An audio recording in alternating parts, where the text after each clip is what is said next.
As a data scientist, you will be expected to use data in innovative ways and create models that are practical and useful.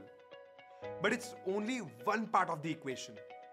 We spoke with over 100 top data scientists from 50 top companies in order to understand the challenges they face within the field of data science and what they look for when hiring new data scientists. And the good news is, So do you want a small flagship? Do you want a headphone jack in it? Nothing like that exists. Until now, this is Asus Zenfone 9 and you get Snapdragon 8 Plus Gen 1 5.9-inch compact display, a headphone jack, I'm gonna cry, and IP68 water resistant. At this point, I'm like, take my money, take whatever you want.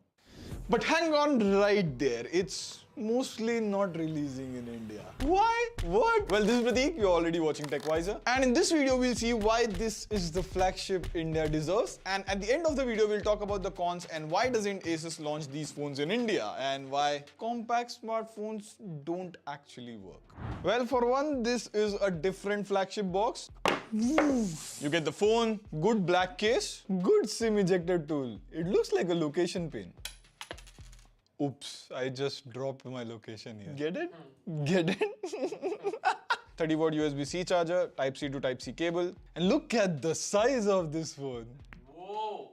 But this is not a normal unboxing video. See, compact phones had 3 problems since the start. Number 1, bad performance. Number 2, heating issues. Number 3, bad battery life. Number 1, bad performance. Now we have had phones like Samsung S22 which came with Snapdragon 8 Gen 1 or Pixel 6a which comes with the same flagship tensor chip, but if you look at the scores in AnTuTu, in case you don't know, AnTuTu is a benchmarking app which rates your phone's overall performance by a score. The higher the score, better it is. Now see here, they score like about 7 lakh or 8 lakh, which is not a bad score.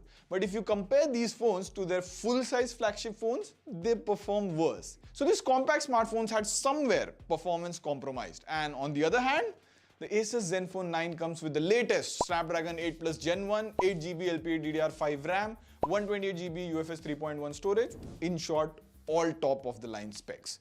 And if you look at the AnTuTu score, 10,65,859, and any benchmark app you throw at it, it performs the best. But gaming is a very important part of a smartphone, so let's play. And now if you see, if I play a game like COD, you can play it at 90 FPS, which if I remember, quite a lot of flagships can't do. And even in other games like Apex Legends, you can play extreme HD graphics at 60 FPS.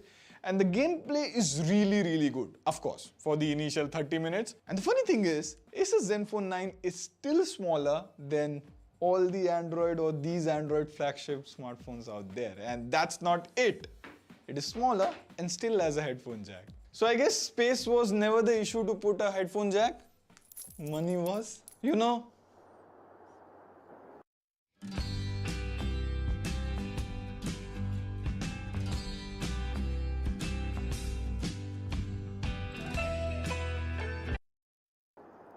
And they still made it IP68 water resistant. Now number 2, the important thing with compact phones is heat.